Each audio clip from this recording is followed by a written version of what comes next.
Okay, let's check around the world and see what kind of earthquake activity we have going on. 2.9. This is Hawaii, and we have a 2.5. Okay, let's go over here, look on the other side. Here on our side, nothing is going on in the east. We got some Yellowstone, we got quite a few spots that we had a little bit of activity. And this one off the coast, we'll look at that one here in a moment. Let's get a little closer look at these. Well, over here in Texas, we only have one 2.6. It's only one 2.5 and greater.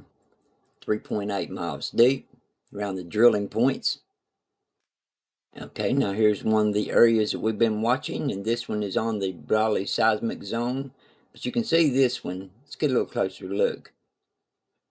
You can see that it's away from the fault. You know, I don't think these two came down the San Andreas onto the Brawley. They could have, because I'm not up there to see it, but I don't think they did. I think they come off of other faults. And the San Jacinto, we still have all that activity coming down through here. All right, now around Anza, started out as 1.5 up to a 1.6 to a 0.6. I don't see nothing, no bigger quake occurring there in the next, 24 hours anyway. Okay, let's go over here.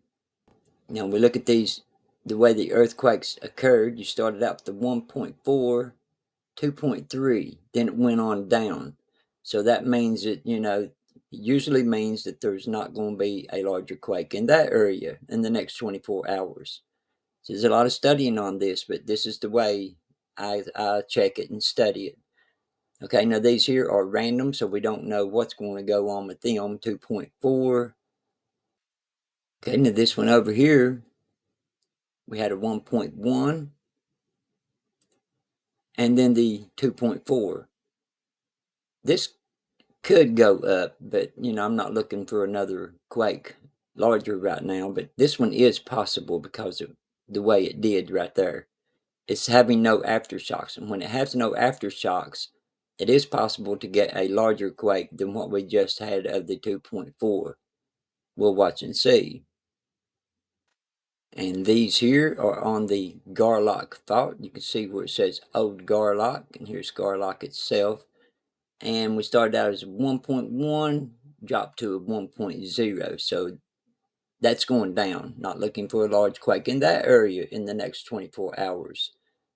So if you study the map, but you have to go to each area and study and check it. Sometimes you can see it coming, if you put the puzzle pieces together. Let's look at this one. This one is in around White Rocks Canyon, the Empire Canyon. And we can see right here, we started out as 1.8. Then we hit a 2.5. Then it went down to a 1.6. So this one here is not showing activity, larger activity in the next 24 hours. So it takes a lot of work and a lot of study to do this. And you need a couple more maps to go along with this one, so we can put it together like a puzzle piece and you can get a lot closer to what's going on. But I'm trying to give you the understanding of how to read these quakes, how to know what's going on. You can see it. Once you notice what's going on, you can see when you're getting a larger quake. All right, let's jump up here to Yellowstone, see what's going on. All right, now Yellowstone, we got 0.9. Okay, that's up there.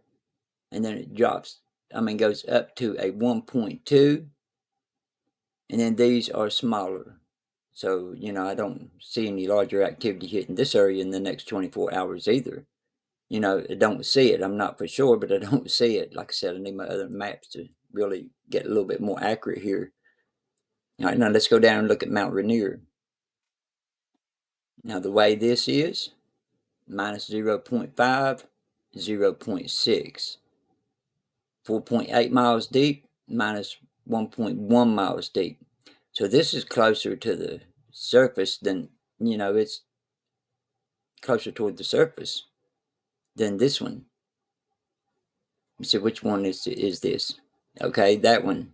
So it is possible to get a larger quake, maybe a 1.8, 2.5, something like that. Could even be larger, I don't know. We just try to figure out the best way we can here of what's going on. But you can notice these quakes going over through Nevada, how they're going over and across, start around Gabs. And you can see there's a new fault in here. All these all these earthquakes coming across can't be coming down each fault and hitting like that. That it just don't make sense of them going in lines like they're doing down through here in the line and down over through here. The Walker Lane fault going into it and coming down through here. They don't show that. They're just showing the earthquakes around these small faults, leaving a lot of big fault lines out that we can't see. And we got one small one on the Hayward fault, 1.7.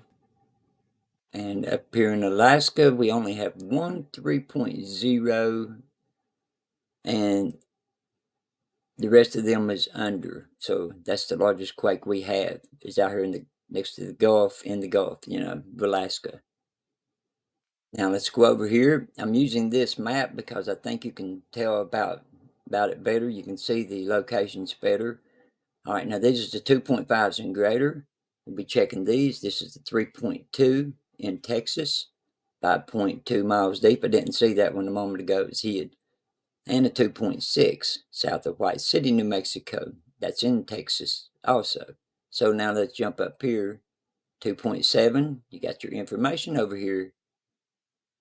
And that's in Idaho. 2.5 Nevada. Santa Barbara. Okay, we got a 3.1, and this one right here was concerning. I had to start watching when I saw this pop up, 4.0, because the other day we saw the Cascadia with pressure on it before it released. Over here in Russia, we had a 6.3, then we had another 6.0, then we had another 6.0, a 5.7, had a 5.9 down here in this area, which that was yesterday. It's not showing now. Then we had another 5.9 Indonesia, and we had the 6.3 over here. And well, it's not right there. It's in Afghanistan on land. But that was a 6.3. So we had all that to release when we was looking for that 6.5. Now we got these here coming down the coast. 4.3, 4.4. Let's check these out. These are 5s. 5.1. We just had this one on the Scotia plate. 5.7. This earthquakes are increasing.